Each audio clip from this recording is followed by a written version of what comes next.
looking at the composition that Team HAQ have drafted for themselves, the Claude can't work. It has a lot of synergy just diving in together. But then you need to think about also, what are they going to go for the mid lane, right? Have we already seen the mid lane? Is it the Kadira, or is it perhaps the Joy? Or is it the jungle pick? Now it comes down to just that, how Team HAQ are going to use these flexible picks in the Kadira and the Joy.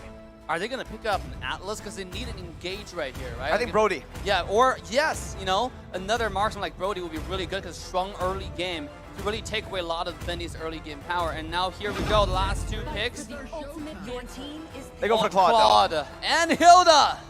Looking at this lineup, you can see that it's in their essence that they're trying to stop the whole Valentina dynamic, right? Like Blazing Duet, nah. Power of Wildness, nah, right? Bravest Fighter, Rhythm Beat, you feel bad if you stole those as a Valentina, but now in execution, will it be the same way? In practice, can they make the most of that? Echo has one more pick to go with. What else is missing? Because again, the whole flex thing, it's even getting me confused. At this point, just put the Akai in the jungle, right? Just pick up a solid roamer for yourself right now. No Grok, no Kufra, no Cho. There's a lot of crazy bans here already. Hey, Natalia's up for grabs and Yaoi wants to play it. And also, fun fact, Beatrix's total assists in career has reached 5,800. As a hero. As a hero. In pro play. Wow. 5,800. Is that the right number, 5,800? Yeah. All right, that's a lot of Beatrix games. That is a lot of Patriots games. But Natalia as a pick definitely was not something that I expected coming out today from Team Echo. But it makes a lot of sense, right? Because, okay, if your Hilda is going to give our jungler a hard time, why don't I do the exact same? You know, by picking on Natalia and getting vision and just completely mess around in your jungle. Yeah, the only real nombo I'm seeing from Echo is they picked the Natalia into the Hilda. Yeah. Who can play, in this case, woman-to-woman defense. Right? The power of wildness, right? Yeah. Obviously. You just check in where Yaoi could be. So it's now, again, reverse psychology. I know where you are. Are you going to do what I expect you to do? Because if not, then that's a huge cross-map game of tag. Well, let's see the execution of both of these drafts. Once again, match point for Echo. Team HAQ, they need to pull out all the cards they have. Ladies and gentlemen, game number 3 of this best of 5. Is this a lane swap? This is a lane swap. I see Claude on the top lane. And meanwhile, their EXP lane now is going to the goal lane for Team HAQ. This is the Malaysian swap we're talking about. TM! The Malaysia swap TM! And of course, not to say where Yaoi is, but look, he's looking for an early catch, and Min is doing just Min things. Back to regular programming. It's also Valentina in the jungle, not the Akai Sakai mid. We saw this, like Drian. Like Drian, Onic Esports. They played this before. Akai mid, Valentina jungle. All right, why? Dave. I mean, right now it's all about getting level 4, right? Who gets a level 4 before the first hurdle is going to have the upper hand. And sometimes you can see a Chao-Selena combo, just make sure more people get level 4 at the first hurdle. Akai mid can do the exact same because he can push an enemy jungler away and give your team the upper hand on getting the first hurdle. Min may have walked into an alley he cannot get out of, or can he? Oh, of course he can. Of course he can, man. He did this in the group stage. It's the Malaysian Hilda, right? They get out of any situation. Not in game 1, though, right? Again, though, if you look at it, Team HAQ, Echo, this composition, Man's going to have a lot more of a good time here in the mid lane, just clearing out waves. And Man's going to actually get that level 4 a bit faster. Meanwhile, Lola going to be ganked by Benny and Yaoi. I personally don't like the lane swap here. It's not as effective as the previous lane swaps, specifically the ones we saw in the group stage, but more on that mid Akai. I like how this was both a... Oh, watch out. Oh, Lola's fine. It was more of a reparative move, if I'd say, a calibration, because look, there's not many ults that the Valentina can steal, right? So what you do with that heavy spin is you help confirm objectives. Uh-oh. Look how deep Gary is. Oh, Sanford. Gary needs to be very, very careful. The Petrify finds him, but Gary is going to be able to actually sidestep out of that one. Once again, jumping out. Heavy spin popped in. 2 ultimates, 3. Count call TZ. And now it's time for Team HAQ to use this resource advantage, but Yaoi's dealing so much damage onto Gary right now. Panda picks up the gold buff. Yaoi is going to be caught. Panda dealing out just a bit of damage, revealing them with a battle mirror image, and Echo are forced to back away. Panda still just trying to clear the wave. I mean, this is an even trade on skills, but look at Team HAQ pressuring Panda's lane, making sure he gets so much farming. Here comes the dive. They're going onto Yaoi, and it's a good targeting move by Team HAQ. First blood over to Team HAQ as Min is going to be targeted by Sanji, who rotates in, but he doesn't have the heavy spin to really punish the other members of Team HAQ. I just gotta say this early on, right? 3 minutes in, the absence of Benny Cutie and of course Carl Teasy calling the shot. Well, maybe because we also haven't seen the full potential of Yaoi. Is Echo lacking damage here? I mean, it seems like it on the other side because Joy, really hard to kill. Kadita, really hard to catch. Hilda, how do you kill Hilda? Played by Min. It's impossible, right? I mean, yes, you're lacking damage. It's not really you're lacking damage. It's the other side are just way too tanky for you to do anything about that. Here we go. 4-man gang, 3 ultimates. Oh. Holy moly. It's a 4-min gang. Yeah, it's a 4-min gang. Okay. Oh, I see what you did there, and I also see what Sanford's trying to do here with the Black Dragon form. He gets the Petrified down, man. He's going to be able to pop that Rough Waves, gets all the HP back as Scary jumps back and forth. Looking for the Retribution as Sanford joins in with a Furious Dive. Lola going to be able to find a kill onto Karltizi. Sanford falling 2. Team HAQ finds 2 on the board with the turtle as well. Lola flickering out. Yaoi baited in. Gary looking for the kill. Yaoi going to be taken down. Double kill for the man, Gary. That's a non-starter. Echo walked into a fight that they could have sworn they could win, but THQ said, Team HAQ says, no, we'll take your lunch money and we'll ask for it again tomorrow. They want so much on the map and they're not done. They're not. This is a Malaysian style at a full display right here. Hilda trading 4 ultimates on the blue side jungle of Echo. At the same time, entire HAQ just started the turtle on command. You know, they know you don't have the ultimate, you don't have the skill necessary to contest this objective. They started it, and Echo, when they showed up, Team HAQ punished him and punished him properly. Here we go again. Oh my god, 2 times now. There's so many ults used just to get him out of the way. He's such a nuisance in this game. And right now, I do feel like he's a bit more just reliable in this game compared to game 1, even though Echo have drafted themselves a better early game comp. Yeah, Echo's really trying. And again, despite this Natalia not dealing too much damage, Yaoi has hit a career milestone. The Loverboy has dealt millions now in damage. But wait, even Panda, they're struggling to kill even just Panda. All right, now I like it, right? At first, I was a bit, you know, I was doubting the lane swap because, again, Benny's going to be able to find a lot of gold early on to scale onto those item power spikes. Thing is, it's not a full lane swap that they usually do. It's just to get Panda that level advantage to then come down towards the gold lane to win out in the lane and to actually bully the Beatrix. So it's an adaptive lane swap that's really good for Team HAQ. And also, Team HAQ's taking very, very smart and slow, right? They were on the bottom side farming the wave. He expected somebody to show up, right? Just use the Blazing Duet to get the wave, get the farm, and then dip, right? Get out of there. Here we go. The next turtle contest is live. Sanji trying to create an opening for his team as Lola does the same, zoning Sanji away.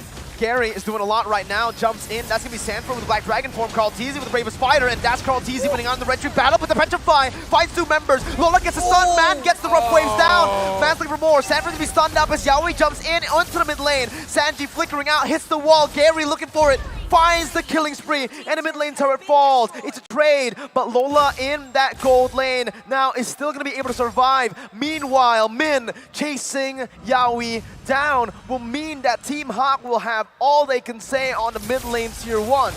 That's a turtle for Echo, but they suffered so many losses. I can tell that Benny Cutie also had some hard decisions to make, and it ended up not killing or not dealing damage to anybody. Yeah, and now look at Yaoi getting vision. It's more of a mental game right now on both sides, right? Who's going to outsmart each other? Because both sides, like, they don't have a set strategy, full-on engage. It's like one at a time. You really have to play careful. Look, Panda shoved the lane and dip, but Yaoi's on the chase. Oh, and he finds the kill.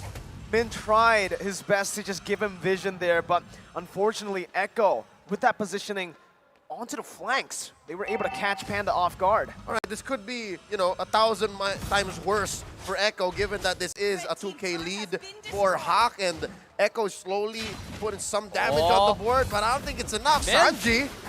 Oh, no wall to pin Min down there. Nope. Yeah. Not a starter, still. Oh, here we go though. The damage.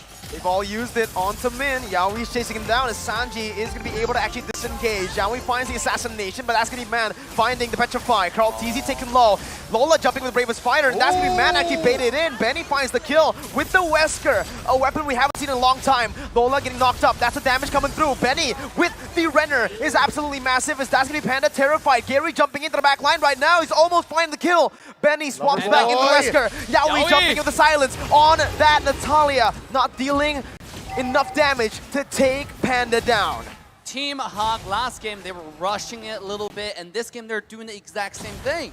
They were finding the dive they should not have, and you can see Yaoi is playing the smart game, the brain game, right? She's getting the vision on the blue side jungle of Team HAQ, and once he realized where Panda was, he found a kill onto Panda, and then he flanked, found a kill onto Min. It is one at a time, very strategic move coming out from Yaoi. I mean, say what you will about the whole roamer getting all the kills situation, but you gotta do what you gotta do to help Echo bounce back, right? And shut down who you need to shut down for Team HAQ. And they're making pushes, and look, here's a heavy spin out. Yo, Echo knows that they're still out of their breath. HAQ is gonna get this clean. It's a good execution here in terms of how to control the neutral objective by Team HAQ, but it's also a very good response by Echo. They, like you said, they know that they cannot take this fight. They will lose straight out in the 5v5. So they instead rotate Yaoi over to pick up a trade. It's not a worth it trade, but that's what they can get right now. But look at Benny's farm though. He's getting there, right? He's about to build a corrosion size into the golden staff. Once he gets those items, Hilda's not going to survive very quickly. He already finished the core damage items, make sure all the skill is going to do damage no matter who it comes. And now it's about shredding the tanks. But here comes the defense. I mean, this Benny, can he hold the Lord? I think it's going to be pretty easy with the SMG. We'll see, right? With the Bennett, it's even faster. So he uses the ultimate, but Team HAQ are still going to be able to use a second wave and even just the cannon wave from the previous minion. Tier 2, number 1 taken down in the top side. Mid lane going to be taken down too as the bottom lane too. This is just very good micro from Team HAQ to control this side as Man jumps in, finds the pick on the Sanford. Panda with BMI, Gary to be pinned down as that's going to be Sanji just wreaking havoc, but Gary does the same thing, dodging away from the CC, dealing damage while he's at it. A 1-for-1 as Sanford and Man get taken out, but it's still Team HAQ who find the base turret and find the better value. I mean, this is very, very exciting what Team HAQ does. They know Yaoi's looking for the flank, the back line. So what did it do? The ultimate bonding experience, right? The group does make sure you can't do anything at all. At the same time, Panda's a little bit tanky. It was mentioned earlier. He built a little bit of defense item to make sure it doesn't get one-shotted. As long as this guy stays alive for actual 1 second, that will help. And here comes the damage! Whoa! What a combination! With the Redder shot and the assassination, now it's going to be Lola who's going to be caught. Yaoi jumps in again, and Sanford is the one who picks up the kill. On top of nothing, Echo were able to find a pick. There's still some punishment from Echo because Team HAQ stayed a little longer than they should have. Should have been happy with that mid lane inhibitor push, with that Lord. 1 try, 1 go, success.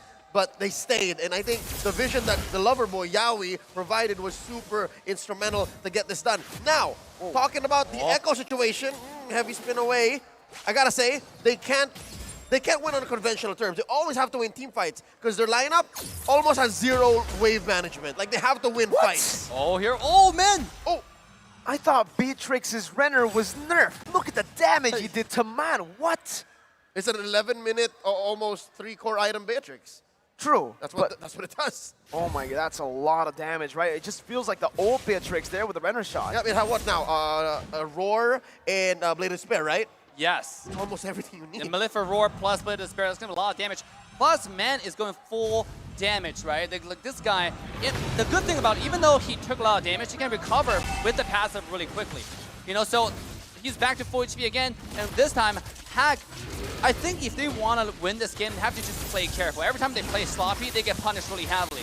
And here we go. They're going for the Lord. The very, very steady gameplay coming out from Team HAQ. This might just be what they needed to win the game. Red Tree comes in. Lola jumps in with the Bravest Fighter now. Again, zoning Echo away. And Echo just did not have anything to respond to that Lord play. It's another Lord, but unfortunately for Team HAQ, it's not the enhanced Lord just yet.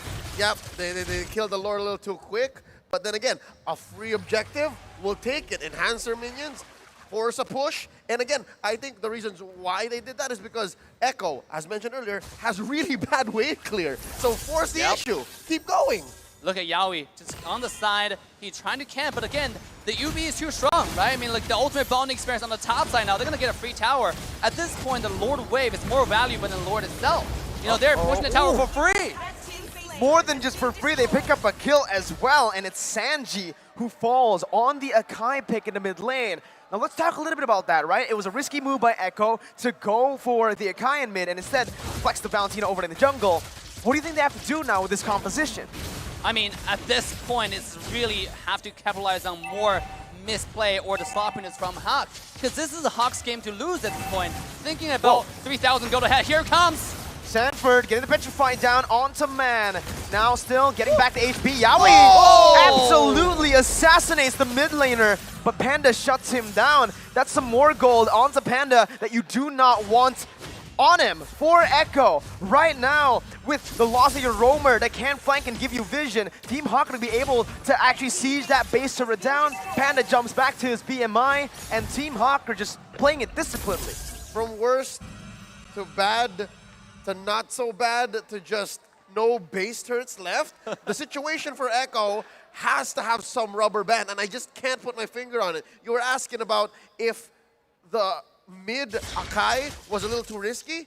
If I remember correctly, that MPLI mid Akai on Drian was a snowball lineup. I don't see any snowball from Echo right here, right now, 14 minutes in. Yeah, absolutely. It's a reverse snowball, actually. You know, with all the vision coming out from Hilda. Natalia, even though he's trying to do the best he can from Yaoi's perspective, but the team is just not able to follow up with damage because you have a Hilda on their entire team's face, absolutely unkillable. So it's, again, at this point, you can see the Team HAQ is being very disciplined, sinking the wave, actually not pushing the wave at all, just slowly but surely making sure the wave is pushed down to their side so Echo doesn't find any farm, maintain their goal lead, and wait for the next war. But here comes the punishment from Yaoi. That's a lot of damage, my dude. And Yaoi just deleted Man. No one's going to be able to find him too right now. Wow. That's the lover boy for you. That's the lover boy. And it's going to hit critical mass, exactly what this Natalia can do at this point in the game, approaching 15 minutes. Absolutely. It's at this point, Echo's win condition is either HAQ's mistake or Yaoi finding the flank. And speaking of flank, here it comes again. Uh-oh, man, popping a sprint, gonna be actually pinned down, but the damage isn't enough just yet. Gary leaving to collapse, Benny flickering forward, finding the kill, but using his resource. Now, it's an all-out fight from everywhere. Benny still in the bush, dealing a lot of damage. Gary gonna be melted down, but in the back line, look at Carl TZ, who's gonna be taken down. Panda with the mid nature, and the blazing duet outplays Sanford. Picking up a nice kill for Gary. Yaoi gets the minion, the creep! And that is a mistake you do not want to see because Team HAQ run wild on Echo. Sanji losing immortality. Lola and Gary dealing damage enough to pick up the unstoppable. The minion waves are still coming down. Can Team HAQ end? It's just Benny. It's just Benny. It's about 10, 12 seconds before anyone else from Echo comes back. Could this be the beginning of a reverse sweep? Benny once again trying to stun, but it is going to be Man who deletes him off. Team HAQ, they were pushed to the edge, but they have come back. It's 2-1. Team HAQ have done it. Yibombe, Team HAQ back on the board. 2-1. It's not over yet. It's not.